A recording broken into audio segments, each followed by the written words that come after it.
pour te présenter brièvement, mon cher Yanis, tu as fait une université, il me semble, hein, à Montpellier, donc tu es diplômé en négociation de projet, si je ne dis pas de bêtises, et tu es ensuite tombé dans le bain du marketing digital. Aujourd'hui, tu es le consultant en marketing digital d'une agence assez dynamique aujourd'hui dans l'île, notamment dans le sud de l'île, qui est l'agence du Simple Double. Et tu vas nous parler de stratégie réseaux sociaux, comment accélérer la transformation digitale grâce aux réseaux sociaux. Alors, externes, bien évidemment, les plus connus, mais aussi internes, puisque c'est important. On parlait de fluidifier le passage d'informations tout à l'heure avec Delphine. Tu en reparleras. Je te laisse la parole, mon cher Yanis. Merci Antoine pour cette très belle introduction. Juste pour compléter rapidement, effectivement, j'ai fait mes études à Montpellier et comme beaucoup de gens dans le digital, j'ai un parcours un peu atypique, si on peut dire.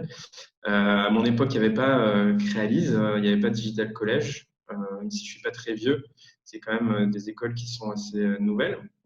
Donc oui, j'ai fait un master LEA et je suis tombé dans le marketing, puis le marketing digital.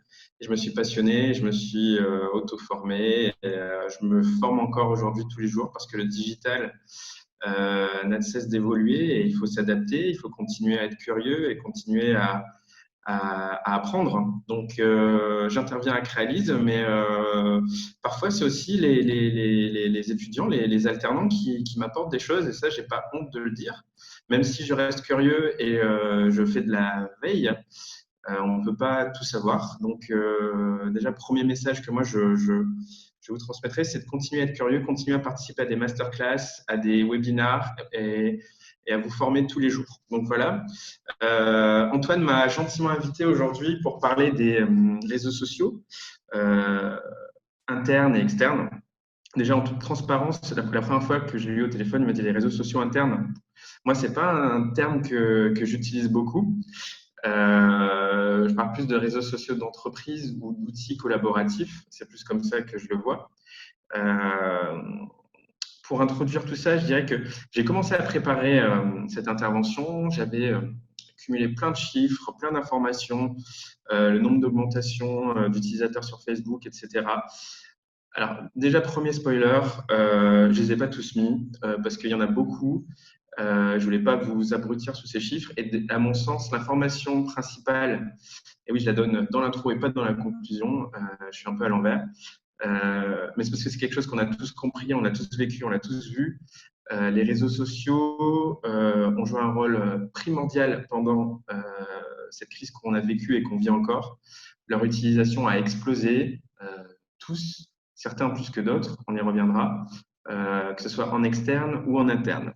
Mais je vais commencer par ce qu'Antoine appelle, enfin, et je ne suis pas le seul, je suis sûr, les réseaux sociaux internes, les outils collaboratifs, si mon ordinateur veut bien. Hop. Voilà. Donc, ouais, moi, j'appelle ça plutôt des outils collaboratifs. Qu'est-ce qui fait que aujourd'hui, on a pu en arriver là, c'est-à-dire que les réseaux sociaux ont explosé, notamment les réseaux sociaux d'entreprise. Moi, je vais les appeler les réseaux sociaux d'entreprise. Ben, c'est le télétravail, c'est-à-dire qu'on a vécu une crise, on a dû tous se confiner chez nous, et ça représentait un enjeu à la fois sanitaire pour freiner l'épidémie, mais aussi économique, c'est-à-dire que il fallait freiner il fallait freiner pardon, l'épidémie tout en continuant au maximum l'activité. J'ai quand même une pensée pour les commerçants et tous les secteurs d'entreprise qui soit doivent fermer, soit ne peuvent pas continuer le télétravail, mais beaucoup ont eu la chance de pouvoir télétravailler et c'est quelque chose qui n'était pas possible, à mon sens, il y a encore quelques années.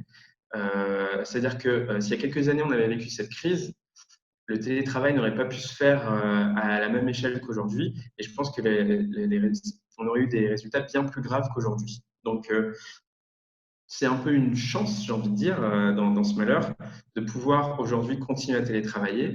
Et ce qui a permis de télétravailler, c'est justement ces réseaux sociaux d'entreprise qui, du coup, nous ont permis en fait de rester ensemble tout en étant séparés, de rester une équipe. On s'est retrouvés séparés, chacun chez soi, et on a quand même pu continuer à travailler. Et les réseaux sociaux d'entreprise, ces outils collaboratifs ont quand même eu un grand rôle à jouer. C'est grâce à eux Alors certes, à La Réunion, ça paraît pas énorme, même si moi j'habite dans les Hauts-de-Saint-Joseph, dans un trou paumé, et que certains habitent dans l'ouest ou dans le nord. La Réunion reste relativement petite à l'échelle nationale. Quand en métropole, on a vu que des gens qui travaillaient, soit ils sont restés à Paris, soit ils sont allés dans le sud, et il a bien fallu s'adapter. Et ces réseaux sociaux d'entreprise, en fait, nous ont permis de garder le lien, de continuer à se voir et de continuer à bavarder. Et ça, pour moi, c'est un point important que j'aimerais aussi vous transmettre, c'est-à-dire que même aujourd'hui, nous, on a la chance de ne pas être confinés, mais la métropole vit un deuxième confinement, même s'il est léger, on doit rester chez soi. Et pour garder un équilibre, pour garder cet esprit d'équipe, il est important, certes, d'échanger sur les activités de l'entreprise, mais aussi de continuer à se voir. Et j'ai bien mis bavarder et pas discuter. C'est-à-dire que ça fait partie du quotidien. Il faut s'imposer ces temps-là pour pouvoir garder un équilibre. Se voir, c'est important, la caméra. C'est-à-dire que nous, par exemple, à l'agence, on a un point le lundi, un point le vendredi. On essaie au maximum de se voir en vrai, de mettre la caméra, parce que ça permet de garder le lien et aussi d'instaurer ces instants de bavardage. Même si on ne part pas de boulot, c'est pas grave. Je sais qu'il y a des grands groupes de banques, d'assurance qui ont instauré des réunions par Zoom pour parler pendant 1 heure, mais pas de travail. C'est-à-dire que chaque personne devait prendre la parole sur un sujet et dire ce qu'il faisait pendant le confinement. Alors ça, c'était pendant le confinement. Donc moi, c'est un ami à moi qui travaille dans cette banque qui nous disait qu'il a donné une astuce pour faire du pain facilement et il a fait toute une présentation sur la recette de la pâte à pain. Et ces moments-là, mine de rien, sont très importants à mon sens. Alors oui, je vais y revenir, ça permet de gagner en efficacité, en qualité, il y a plein d'enjeux importants. Mais pour moi, l'un des enjeux les plus importants, c'est de garder ce lien qu'on a en entreprise, de bavarder, d'aller voir son collègue, de lui demander comment ça va, quelles sont les nouvelles, etc. Et c'est aussi pour ça, parce que pour moi, Zoom, même si ce n'est pas un réseau social, même si ce n'est pas un outil collaboratif, mais un peu quand même, Zoom et Google Meet ont un peu volé la vedette à Skype, puisque c'est plus simple pour plein de raisons. Mais c'est la puissance de ça, c'est de garder le lien et de continuer à bavarder. Un point important, c'est parce que j'ai parlé du confinement, du fait que grâce au confinement, il y a eu un boom d'utilisation des réseaux sociaux d'entreprise. À mon sens, ça n'a été qu'un accélérateur. Et les réseaux sociaux d'entreprise étaient déjà utiles avant et le sont toujours après. Ça n'a pas été utile que pendant le confinement ou pendant cette crise qu'on est en train de vivre. C'est juste une accélération qui s'est passée parce que les entreprises, les salariés se sont rendus compte qu'il fallait trouver une solution. Mais les enjeux des réseaux sociaux d'entreprise sont vrais en tout temps et pas seulement en temps de crise. Voilà, c'était pour moi quelque chose qui était important à dire. Il ne faut pas juste s'en servir, ne pas utiliser Slack, Teams, Workplace ou tous les autres outils collaboratifs uniquement pendant la crise qu'on est en train de vivre. Il fallait déjà l'utiliser à mon sens avant, mais il n'est jamais trop tard. Si vous ne l'utilisez pas, toujours pas, il faut l'utiliser maintenant, mais il ne faut pas s'arrêter, il faut continuer. Et de toute façon, à mon sens, dans la plupart des entreprises, l'essayer, c'est l'adopter. Nous, on l'utilisait déjà avant et j'ai du mal à m'imaginer aujourd'hui travailler sans Slack, pas à cause du télétravail, parce que même avant le télétravail, on l'utilisait déjà beaucoup. Pour plein de raisons, pour l'efficacité, la rapidité, plein de choses et tous les enjeux que je vais citer avant. Donc, ne vous limitez pas et même si vous ne l'avez pas fait, c'est pas trop tard. Donc, je parle de ces réseaux sociaux d'entreprise. Je vais vous en présenter quelques-uns. Le plus connu, et j'avoue, mon préféré, mon chouchou, mais c'est très personnel. Ça se défend. Slack, qui a été très utilisé et qui l'est toujours, qui date d'il y a quelques années, de 2013, si je ne dis pas de bêtises, mais je peux me tromper. Pourquoi c'est bien? Pourquoi moi je l'aime bien? Parce que déjà, il n'y a pas forcément besoin d'installer le logiciel. Si vous l'avez, je vous le conseille, mais on ne connaît pas toujours les droits d'admin de son ordinateur. Et tout simplement, avec le logiciel, on peut se connecter de quasiment n'importe quel ordinateur. Il faut juste connaître ses identifiants. Ça, déjà, c'est bien. Ensuite, ce qu'il y a de bien, c'est que c'est un outil freemium. Mais la partie gratuite, alors freemium, s'il y a des gens qui ne connaissent pas ce terme, c'est-à-dire qu'on peut l'utiliser gratuitement et il faut payer pour avoir des options supplémentaires. Mais justement, cette partie gratuite sur Slack, à mon sens, peut convenir à la plupart des entreprises et des petites entreprises parce qu'on a 10 000 messages, parce qu'on peut se connecter avec plein d'applications, énormément, et on peut passer des appels audio et vidéo entre collaborateurs. Et ça permet d'utiliser moins d'outils. Après, l'inconvénient de Slack pour moi, c'est qu'on est obligé justement de connecter quelques outils avec. C'est-à-dire que pour les appels audio, les appels vidéo, on va plus difficilement pouvoir en passer avec des clients, des partenaires, etc. Après, il reste l'option de connecter Zoom, mais ce n'est pas forcément le plus simple. Ensuite, il ne viendra pas remplacer un gestionnaire de tâches ou un gestionnaire de suivi de projet. Donc, il est fortement, moi je vous conseille fortement, si vous avez plein de projets à mener, de ne pas vous contenter de Slack et de continuer à utiliser des outils tels que Trello, Monday, qu'on utilise à l'agence et qui est très bien, qui vous permettra de continuer à gérer vos tâches. Autre inconvénient, c'est que si vous êtes nombreux, que vous utilisez beaucoup, ça peut vite devenir un peu un fourre-tout et ça demande pas mal d'organisation. Je vois Antoine qui sourit. Je trouve que vous faites de l'excellent job sur le Slack Realise pour le connaître. Je ne sais pas qui se cache derrière l'organisation, mais c'est très bien fait. Mais j'ai connu des Slack très bordéliques et très compliqués à suivre, donc ça demande un peu d'organisation. Voilà pour les avantages et les inconvénients de Slack. Deuxième que je vais vous présenter, qui est très connu aussi, c'est Teams. Alors, juste une parenthèse, j'évite de donner des chiffres sur lequel est le plus utilisé, lequel est le moins utilisé, etc. Tout simplement parce que c'est compliqué. Les Slack estiment que c'est l'outil le plus utilisé, Teams estime que c'est lui. Et on ne peut pas trancher parce que tout simplement, beaucoup de gens ont la suite Office 365. Et il est compliqué en fait aujourd'hui de savoir si les gens l'utilisent vraiment. En tout cas, il est là et il est très fonctionnel, très utile. Il permet d'avoir 300 utilisateurs, 10 gigaoctets de données partagées et surtout son intégration est très poussée avec les outils de Microsoft 365. Si vous êtes dans une entreprise et si vous-même vous l'utilisez, n'hésitez pas à utiliser Teams, c'est un bon début, ça marche bien. Euh, après, Teams, moi, ce qui me gêne, c'est que ça reste vraiment juste une brique d'Office 365 et un peu moins collaboratif que Slack. On ne peut pas interconnecter les applications comme on peut le faire facilement sur Slack, notamment si vous êtes plutôt Team Google, c'est plus compliqué. Donc, mais il a le mérite de faciliter les échanges entre salariés, de pouvoir créer des chaînes, etc. Mais à mon sens, un peu moins collaboratif que Slack. Autre outil que je vous avoue en toute transparence, je ne connais pas beaucoup, mais dont on a beaucoup parlé, c'est Facebook Workplace.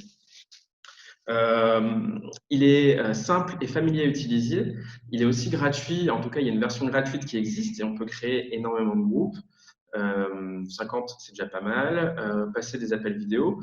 Et l'avantage, c'est que c'est un outil que la plupart des gens sauront facilement utiliser parce qu'il utilise la plateforme Facebook qu'on connaît déjà bien.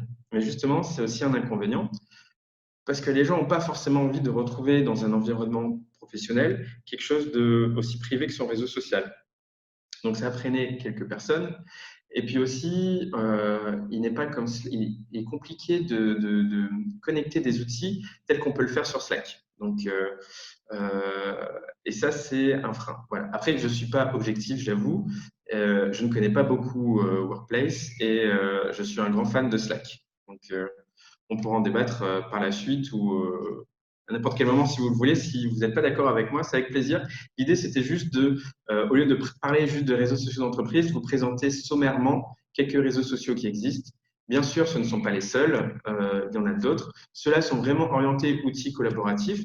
Il y a des réseaux sociaux, vraiment réseaux sociaux qui existaient avant la crise, mais c'est ceux qui ont le plus explosé, qui ont le plus marché depuis la crise du coronavirus. J'avais oublié un autre outil collaboratif, c'est Spark. Il est moins poussé que Slack, mais en fait, il permet de transformer des mails en chat de discussion, d'échanger, d'écrire des mails collaboratifs. Et encore une fois, en toute transparence, l'idée c'était de vous en présenter plusieurs. Je ne les connais pas tous. Celui-là, c'est celui que je connais forcément vraiment le moins. Mais j'en ai entendu parler beaucoup de bien. J'ai des amis qui l'utilisent et qui m'ont dit que c'était bien. C'est juste moins poussé que Slack. L'avantage, c'est que ça fonctionne sur une plateforme de mail. L'inconvénient, c'est que c'est payant, c'est un abonnement. Donc, vous ne pouvez pas le tester gratuitement comme ça. Et aussi, c'est pour moi, c'est un avantage, mais c'est aussi un inconvénient. Ça repose beaucoup sur les mails, euh, qui aujourd'hui il y en a trop, on reçoit trop de mails, et l'avantage de Slack, c'est de limiter ces mails. Et là, on repasse avec un outil qui utilise les mails. Donc, à tester, il paraît qu'il est bien. Maintenant, vous savez qu'il existait grâce à moi. Voilà. Donc, je vous ai présenté sommairement ces quelques outils collaboratifs, ces réseaux sociaux internes. Mais quels en sont les enjeux? Quelle est l'utilité? Pourquoi les utiliser? Déjà parce qu'ils permettent d'apporter une cohésion au sein des équipes. Ça permet de centraliser tout ça. C'est un très bon outil dédié à la cohésion sociale. Il permet de créer une vraie communauté soudée de salariés autour de l'entreprise. Et c'est un endroit où pourront se retrouver les gens, où ils pourront créer des zones de collaboration virtuelles et discuter librement, débattre ou stocker des informations dans un même endroit. Il faut se dire aussi que les choses se réalisent plus facilement et rapidement du fait que ça soit dématérialisé. Du fait que ça soit dématérialisé et qu'il n'y ait plus de présence physique. Tout se fait sur le digital et ça va plus vite, c'est plus efficace. Donc, premier enjeu, ça apporte une cohésion au sein des équipes. Le deuxième enjeu, à mon sens, c'est de décloisonner les différents services. Les réseaux sociaux d'entreprise permettent d'apporter une vision globale des activités de l'entreprise aux salariés. Et ils doivent pouvoir, les services, en fait, grâce aux réseaux sociaux, peuvent communiquer entre eux plus facilement. Il n'y a plus besoin de se lever, d'aller dans le bureau. Et c'est toujours un peu compliqué de se dire, tiens, je vais aller voir ce que fait la compta. Donc, je me lève, tu fais quoi aujourd'hui? Dis-moi, tu travailles sur quoi? Grâce aux réseaux sociaux d'entreprise, les cloisons tombent et on peut plus facilement découvrir les différents départements, ce qu'ils font, et ça de manière coordonnée, c'est-à-dire quand on a besoin d'une information à un moment T, on peut la trouver, même si ce n'est pas notre département à nous, et ainsi optimiser la productivité globale. Et même remonter, même si l'information n'a pas été donnée au même moment, on peut remonter dans les fils de discussion si on n'était pas inclus dedans et retrouver cette information. Et ça, c'est vraiment très important. Donc ça, c'était le deuxième enjeu, décloisonner les différents services. Le troisième enjeu, à mon sens, c'est d'unifier les outils de collaboration de l'entreprise. Qu'est-ce que j'entends par là? Les gens doivent pouvoir avoir un accès aux bases de données, aux messageries ou même l'agenda des activités. Et l'objectif ici est de réaliser une mise en commun des services de l'entreprise. Et encore une fois, ce rôle de noyau, de centralisateur permet cela. C'est grâce à ça qu'on peut unifier les outils de collaboration de l'entreprise. Quatrième enjeu, optimiser l'accès à l'information et son partage. Vous le savez, la communication en interne est très basée sur l'information. Les membres d'une entreprise doivent prendre connaissance de toutes les informations corporate. Et les réseaux sociaux d'entreprise sont bien plus dynamiques que les emails et ils permettent de favoriser justement ces échanges entre salariés et permettent de poster des informations, de stocker, bref, tout ce que j'ai dit déjà auparavant, tout ça dans un même endroit. Donc, c'est une mine d'informations et normalement, chaque salarié doit pouvoir presque tout savoir. Pas tout peut-être, il y a encore des secrets qui existent dans les entreprises, mais normalement, dans la société d'aujourd'hui, tous les salariés doivent savoir tout sur l'entreprise, en tout cas, devraient pouvoir tout savoir. Donc, c'est le rôle aussi des réseaux sociaux. On peut prendre l'exemple d'une note interne. Vous la rédigez, vous la distribuez et vous envoyez un email. Est-ce que vous êtes sûr que ça a été lu? Est-ce que vous savez ce qui en a été dit? Pas forcément. Prenons le cas, vous le mettez sur votre réseau social d'entreprise, votre note interne, vous l'envoyez, vous êtes plus sûr que ça soit lu parce qu'il y a une notification, parce que c'est plus dynamique. Et puis surtout, vous pouvez récolter derrière les retours des salariés, des réactions, même si c'est juste un pouce ou un petit personnage qui pleure, vous avez ce retour-là. Et les gens auront plus facilement tendance à apporter un retour sur les réseaux sociaux d'entreprise. Alors que ce qui se fait sans ça, vous envoyez un mail, imaginons, je suis dans le service marketing, pour l'avoir vécu dans mes précédents postes, je sais comment ça se passait, il n'y a pas de réseau social d'entreprise. La RH nous envoie un mail, on n'est pas d'accord, et puis on va baragouiner entre nous, ouais, elle abuse, on n'est pas d'accord, blablabla. Ça va rester dans ce noyau, dans ce département marketing. Alors que grâce au réseau social d'entreprise, eh ben, j'aurais peut-être un peu plus l'audace de mettre un petit bonhomme qui est triste, qui est sceptique, qui est perplexe, ou même de poser des questions que je n'oserais pas le faire en vrai, ou d'interroger ou de remettre en question. En tout cas, la parole serait, la discussion serait plus facilement possible grâce aux réseaux sociaux d'entreprise. Et ça m'emmène à mon cinquième enjeu, qui, à mon sens aussi est très important, c'est que ça apporte une dimension participative à l'entreprise. Quand on compare ça à un intranet classique, les outils collaboratifs vont vous permettre de poster des avis, ce que je disais avant, des commentaires, des sujets, des questions, et rendre cela visible aux yeux de tous. Et à mon sens, c'est une grande force et c'est quelque chose de très bien. Tout le monde n'est pas forcément d'accord. Il y a encore des entreprises qui ont du mal avec ça et pour qui tous les employés n'ont pas leur mot à dire. Mais en 2020, à l'heure de la société libérée, c'est quand même quelque chose de très fort et très important et c'est ce que permet le réseau social d'entreprise. Ensuite, plus que les enjeux, quels sont les risques sans réseau social d'entreprise? Pour moi, le risque principal dans un établissement, une entreprise qui ne met pas en place de réseau social d'entreprise, serait de retarder l'émergence d'une nouvelle culture de partage. Et aussi un manque de visibilité sur les dossiers et les projets qui est en cours, et cela peut représenter un réel problème.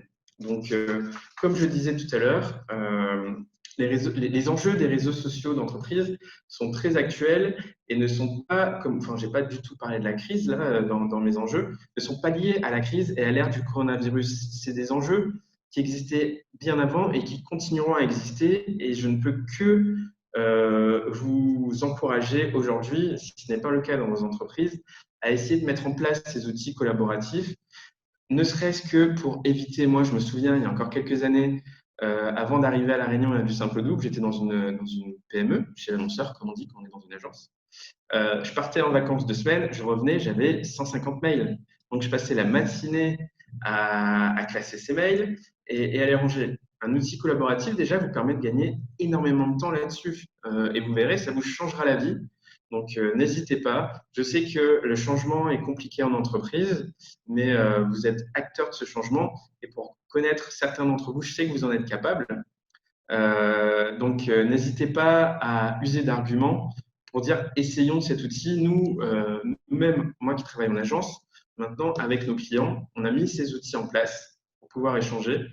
Et même nos clients aujourd'hui, alors certes, il y en a quelques-uns qui font de la résistance, qui préfèrent les mails ou WhatsApp, mais la plupart aujourd'hui utilisent Slack quotidiennement avec nous. Et certains ont même mis en place un Slack dans leur entreprise, ont été convaincus. Comme je disais, en bon vendeur de tapis, l'essayer, c'est l'adopter vraiment.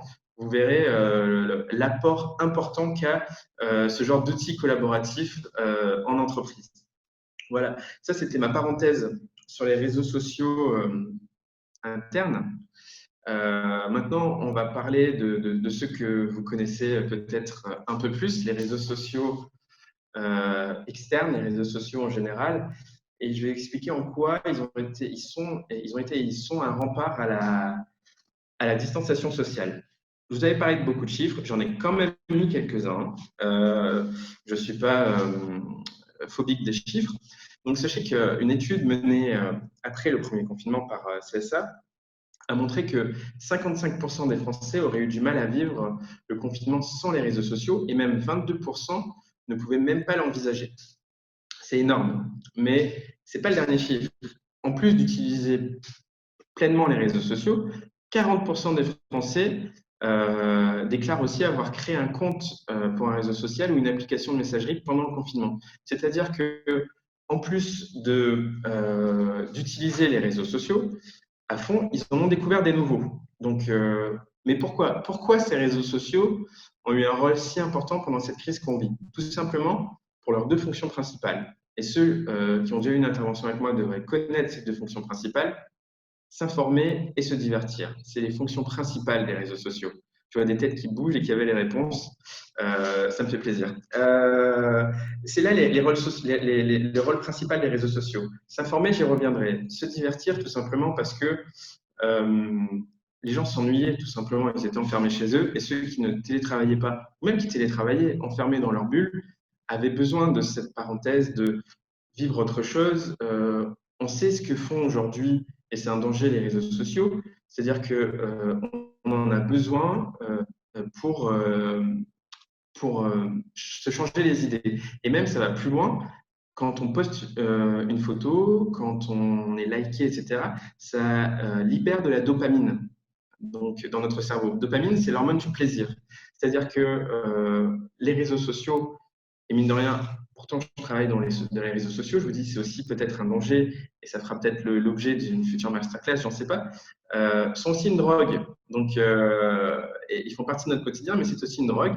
Donc, il faut l'utiliser avec parcimonie. Mais cette drogue a fait beaucoup de bien à beaucoup de gens pendant le confinement pour se divertir, penser à autre chose, s'évader, etc.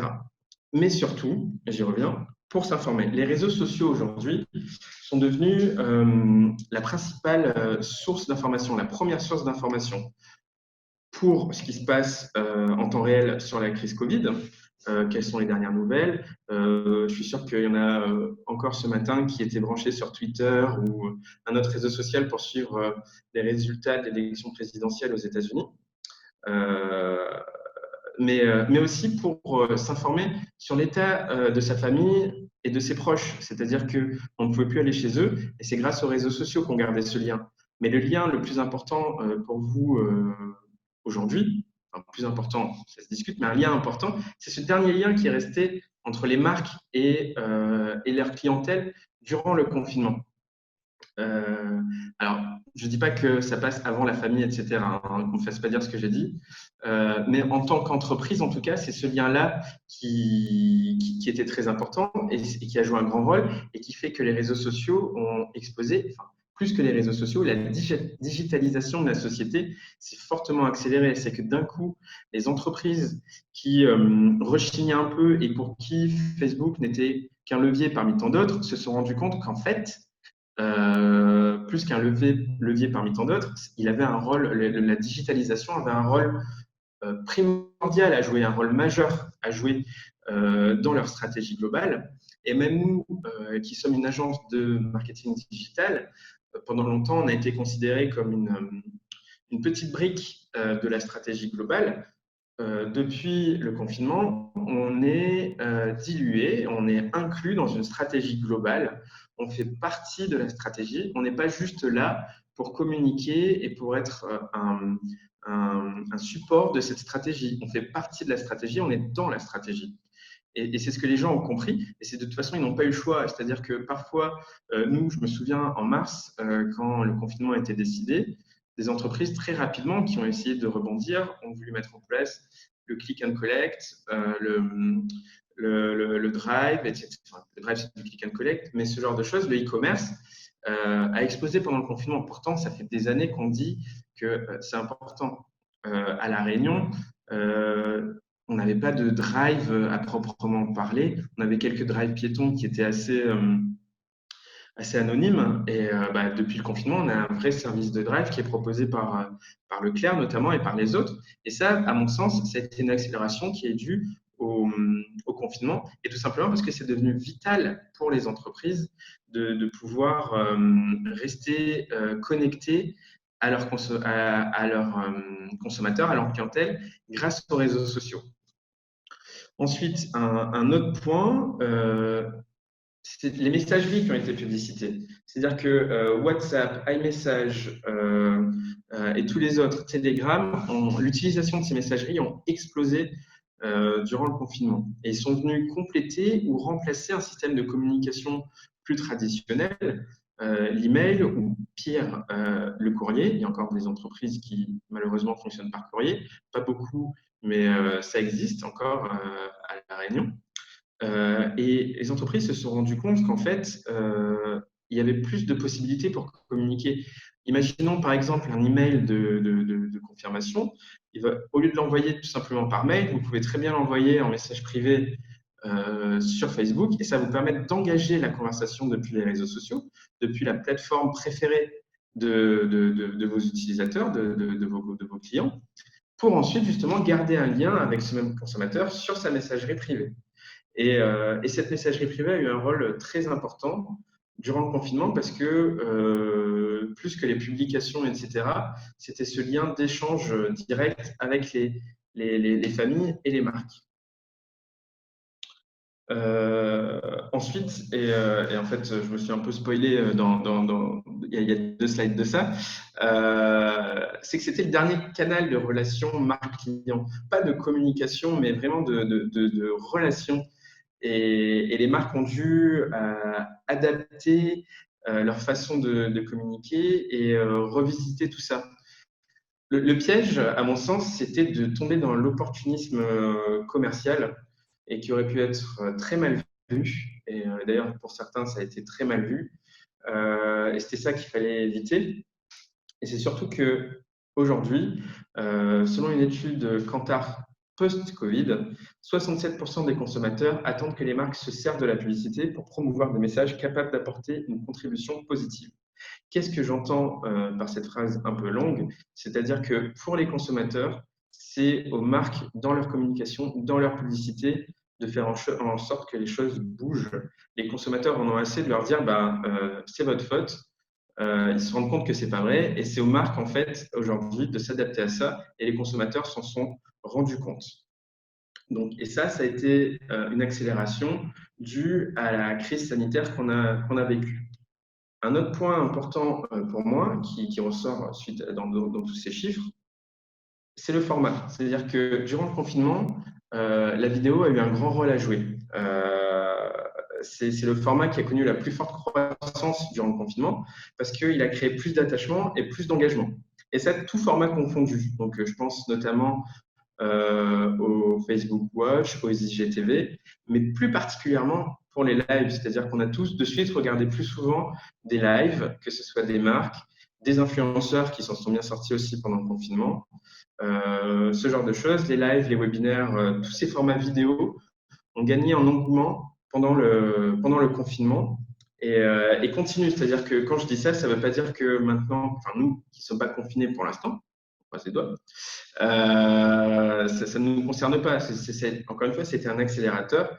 Et on disait déjà que le format vidéo était très important, mais encore plus quand les gens s'ennuyaient chez eux et avaient besoin de relations, le live permettait d'échanger avec des gens plus facilement et de se connecter plus facilement. Donc, c'est un format qui, à mon sens, est à privilégier et à mettre en place rapidement. Tout ça pour dire qu'il faut parler. Oui, mais parler pour dire quoi? Déjà pour assurer une continuité de l'activité tout en tenant compte de la situation. C'est important, c'est-à-dire que le risque aussi, et il y a des entreprises qui l'ont fait, c'est-à-dire qu'il y a eu la crise, elles ne savaient plus quoi dire, et ben, ils n'ont plus rien dit. Et à mon sens, ce n'est pas la solution. Alors c'est sûr que plutôt que de continuer, il fallait pas, le piège aussi était de continuer à communiquer normalement, à garder toutes ces communications. On a vu des pubs pour Sixt passer qui s'est fait critiquer sur des locations de voitures pour des vacances, comme si de rien n'était, alors que plus personne ne pouvait. Donc non, il ne fallait pas communiquer normalement, il ne fallait pas non plus ne rien dire, mais il fallait continuer à assurer cette communication en s'adaptant pour conserver un lien avec sa communauté dans une période si difficile de distanciation sociale. Mais sur quel sujet? Alors moi, j'ai choisi de vous donner quelques pistes en vous montrant des exemples de communication. Le premier, sur la réassurance, c'est-à-dire que là, dans cet exemple de Birchbox, on voit qu'ils ont choisi de rassurer leurs consommateurs en début de confinement, et aussi de prévenir les frustrations qu'il pouvait y avoir. C'est-à-dire qu'on vit une crise, c'est grave, nous sommes avec vous, et malheureusement, il pourra y avoir des retards. Donc, merci de votre compréhension. Déjà, ça, c'était un premier axe de communication possible, c'est la réassurance et rassurer les gens en disant qu'on ne ferme pas, vous recevrez vos produits, on continue l'activité, on s'adapte et tout va aller pour le mieux, en tout cas, on l'espère. Deuxième axe de communication, ça encore une fois, c'était début de confinement, c'était la pédagogie. Expliquer, rappeler les gestes barrières et aussi soutenir l'effort national. C'est participer en tant que marque, faire en sorte en fait que les choses aillent bien et à cette pédagogie globale de comment faire, ok, adaptons-nous, qu'est-ce qu'il faut faire, quels sont les bons gestes et être acteur là-dedans. Et donc, c'était un autre axe qu'il fallait, à mon sens, peut-être, même si on avait tendance à se dire, c'est bon, les gens, on voit les messages tous les jours, on les entend à la radio, mais à mon sens, c'était important de montrer qu'on participe à ça, d'en faire au moins une publication à sa façon, de dire au fait, tout simplement, lavez-vous les mains, gardez vos distances, restez chez vous. On a vu fleurir les hashtags restez chez vous, on a vu plein de marques l'utiliser, et ça, à mon sens, c'était important. Toujours en début de confinement, on a Burger King, par exemple, qui a joué aussi la carte de la sécurité, qui a expliqué que voilà, ils préfèrent fermer leur boutique. Alors, il faut dire aussi, ce que ma présentation ne dit pas, c'est qu'il y a eu quelques critiques. C'est qu'au début, quelques fast-foods n'ont pas du tout fermé, ils continuent à faire travailler leurs équipiers. Et quand les gens se sont plaints, ils ont d'abord fermé. Ils ont fait des petites publications, oui, la sécurité de tous est notre priorité. Mais à mon sens, c'était ce qu'il fallait faire. C'est voilà, on ferme, prenez soin de vous, on prend soin de nous, restez chez vous, et, jouons la sécurité. Et toujours avec une note d'humour, comme on le voit là chez Burger King, on ne vous embrasse pas, mais croyez-nous, le cœur y est. Voilà, ça n'empêche pas de perdre son ADN et son identité, mais il fallait jouer cette carte-là. Ensuite, le confinement a continué à avancer. On s'est dit, bon, ça va un peu durer. OK, les messages sur la sécurité, ce genre de choses, on en a fait. Qu'est-ce qu'on fait maintenant? Eh bien, il faut s'adapter. Et les gens ont dû s'adapter. Et ce qu'a fait Habitat est très intelligent parce que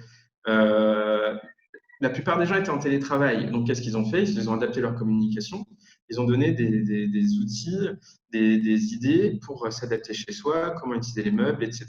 Et je pense qu'il y a beaucoup de marques, beaucoup d'entreprises qui pourraient encore aujourd'hui euh, axer leur communication là-dessus, sur l'adaptation, sur qu'est-ce qu'il est possible de faire pendant cette crise, et comment utiliser les produits, etc., à cette ère du Covid-19. Autre axe, et ça aussi c'était très important dans ça, c'est les activités confinées. Ceux qui ont du mal à lire les hashtags je vous aide, c'est activités confinées.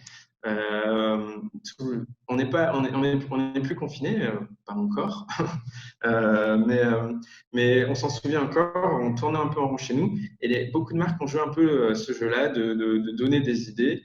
Go Sport, c'était des activités sportives. Emma plus de la cuisine. Alors j'ai mis un peu des deux. Ceux qui me connaissent savent si je suis plus team cuisine ou team sport. Mais il y en a qui réfléchissent. Mais c'est aussi des choses qu'on a fait. Je vois pour la Sapmer, par exemple. On a mis en place des recettes. Et pas forcément, au début, on s'est dit, bah, c'est bizarre parce que, enfin, on va parler on a fait intervenir des chefs, ils se filmaient. Nous, on montait les vidéos et on les diffusait sur les pages des comptoirs Sapmer. Ceux qui ne connaissent pas la Sapmer, ils vendent du poisson et des produits de la mer, comme le nom l'indique. Mais on n'a pas fait que des recettes de poissons. L'idée, c'était pas de mettre en avant les produits de la Sapmer. L'idée, c'est de donner des idées aux gens et de comment accommoder ce qu'on a dans ces placards. Donc, on a fait avec des conserves, on a fait avec ce genre de choses. Et l'idée, c'était de proposer des recettes adaptées à la situation des gens. Et c'était ça que les gens recherchaient. C'est pour ça que ça a marché. C'est que les gens avaient besoin de ça, ils cherchaient des activités. Et comment accommoder une conserve à la boîte bœuf, comme on aime bien à La Réunion, on a toujours une qui traîne dans un placard. Et on leur a donné des idées et ça a beaucoup marché. C'était ça l'idée, c'est de donner des activités, s'adapter. Il y en a qui ont choisi de mettre des jeux, parce que pendant le confinement, on l'a bien vu, quand l'activité s'est plus ou moins arrêtée, en tout cas de façon normale, on avait du temps. Donc, il y a eu des jeux qui ont fait sur Facebook, ce genre de choses. Plein de marques s'y sont prêtées. Donc, cet axe de communication-là, c'était un peu l'axe facile, mais qui marchait bien aussi. Ensuite, l'axe qui, à mon sens, j'aurais aimé voir plus, c'est la positive attitude. C'est-à-dire que essayons de garder le moral. Et Interflora l'a très bien fait, d'autres aussi. Garder l'humour, garder la positive attitude, dire que ça va aller. Dans ces temps un peu moroses, c'est des messages qui font du bien et qui marchent très bien. Donc, à ne pas hésiter à utiliser. Enfin, dernier axe, et celui-là, il est tout frais, il date d'il y a quelques jours, c'est la solidarité. Bon, c'est un coup de génie un peu de Burger King, mais c'est un peu vrai si on lit entre les lignes. Il parle aussi des petits commerces et des autres restaurateurs, hein.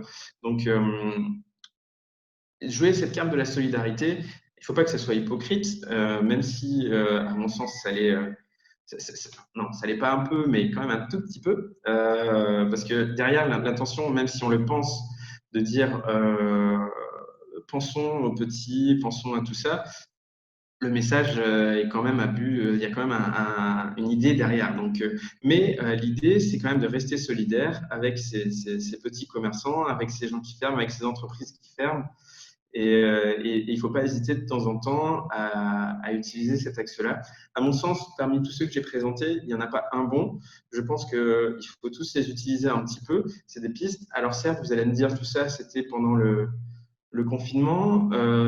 Deux choses. On n'est pas à l'abri d'un nouveau confinement, même à La Réunion. Donc, ça peut potentiellement vous servir. On espère que non. On va tout faire pour. Mais c'est possible. Et puis, c'est vrai. Et la crise n'est pas finie, même s'il n'y a pas de confinement. La crise sanitaire est encore en cours, mais il y a une autre crise à venir. Et même si je suis plutôt du genre optimiste, la crise économique n'en est qu'à ses balbutiements. Et malgré tout, mon message n'est pas pessimiste. On va se relever de tout ça. Et le digital a un grand rôle à jouer. Et vous, qui êtes acteur du digital aujourd'hui, vous aurez un grand rôle à jouer là-dedans sur comment adapter votre communication, comment adapter vos techniques pour justement faire reprendre, repartir cette économie-là. Je n'ai pas fini ma présentation. Enfin, on a beaucoup parlé du test and learn. À mon sens, aujourd'hui, on est à une nouvelle ère. On est à l'ère du listen, test and learn. Il faut savoir écouter avant de tester, avant de faire. Écoutons un peu déjà ce qui se dit. Déjà, les premiers réflexes en cas d'actualité bouleversante, je pense notamment à un confinement. Il faut reprendre son calendrier éditorial et retirer ce qui n'est plus utile. C'est-à-dire que si vous parlez de week-end, si vous êtes dans l'hôtellerie ou dans le tourisme, je pense que vous aurez une grande partie de votre calendrier à changer. Mais adaptez votre calendrier éditorial. Et puis surtout, faire preuve d'écoute, d'attention, de créativité pour créer de nouveaux contenus. Je vous ai donné quelques outils, quelques pistes pour communiquer. N'hésitez pas à les utiliser. Et surtout, on en est à l'heure du social listening, à mon sens. Il faut identifier ce qui se dit sur la marque, sur les concurrents, ses produits et les sujets tendances, s'en inspirer et essayer de trouver des axes de communication là-dessus. Ne pas partir à l'aveugle, mais plutôt faire de la veille, écouter ce qui se dit. Il faut aussi comprendre ce qui fonctionne, les tendances de fond, ainsi que les nouvelles attentes. C'est-à-dire que plutôt que donner aux gens ce que vous avez l'habitude de leur donner, ce qu'ils aiment bien, il faut leur donner ce qu'ils pourraient aimer en fonction de ce que vous avez entendu, de ce que vous avez vu, et ce dont ils ont besoin. J'arrive à la fin de ma présentation. Vous l'avez vu, je n'ai pas détaillé les chiffres, Facebook a augmenté de temps, etc. À mon sens, ce n'était pas le plus important. Le plus important, c'était de comprendre les enjeux des réseaux sociaux aujourd'hui, qu'ils soient internes ou externes. Certes, vous le savez, je le sais aussi, ils sont beaucoup plus utilisés, ils sont primordiaux. Et j'avais pas envie d'enfoncer des portes ouvertes à vous dire que aller sur Facebook. Il y a quand même un dernier point que j'aimerais mettre en avant. Je l'ai pas mis dans ma présentation. J'ai pensé ce matin. Il y a un réseau social qui tire son épingle du jeu, à mon sens. Ceux qui ont déjà eu une formation avec moi savent de quel réseau social je vais parler. Peut-être ça va en surprendre quelques autres. C'est TikTok. TikTok, pendant le confinement, a explosé, vraiment. J'étais une victime de TikTok aussi pendant le confinement. Je me suis mis et j'ai adoré. Pourtant, j'avais essayé avant, et tout ça pour dire que TikTok a une image, en tout cas, on avait une du réseau social des adolescents, voire des enfants, des chorégraphies où ça n'a ni queue ni tête, où c'est pas très intéressant. Le confinement a un peu bousculé tout ça. D'abord, les 18-25 ans s'y sont mis, et puis même les trentenaires. Donc, la moyenne d'âge a fortement augmenté sur TikTok, le nombre d'utilisateurs aussi. Et en fait, l'outil TikTok est ce que vous en faites. Ce n'est pas un mauvais outil. Il y a tellement de monde aujourd'hui sur TikTok que ça peut être un outil très inspirant. Moi, je m'en sers. Je suis des photographes, je suis des graphistes, je suis des professionnels des réseaux sociaux qui m'inspirent tous les jours. Et si vous, votre cible aujourd'hui a moins de 30 ans, n'hésitez pas à vous lancer sur ce réseau social. Seul bémol, alors oui, il faut poster régulièrement, beaucoup, et ça demande du temps, mais si vous avez ce temps, n'hésitez pas, parce qu'à mon sens, il y a un créneau à prendre. Même à La Réunion, il y a une communauté de TikTokers. On voit les marques de plus en plus se mettre sur TikTok à La Réunion. Je pense notamment à Burger King Réunion. Et il y en a beaucoup d'autres, même les politiques s'y mettent. Alors, on a d'abord vu les politiques nationaux, on a vu le président Emmanuel Macron communiquer sur TikTok, mais on a aussi vu des politiques régionaux. Vanessa Miranville qui a fait qui a un compte TikTok et qui communique sur TikTok. Pour la cible jeune, c'est vraiment un réseau social adapté. Il faut juste entre guillemets, faire preuve de créativité, comme pour tout. Mais TikTok, c'est vraiment le réseau social des storytellers. Et pour connaître un peu, alors je sais qu'il n'y a pas que des gens de Crealis aujourd'hui qui m'écoutent, mais pour connaître un peu les étudiants de Crealis, je sais que vous savez faire preuve de créativité.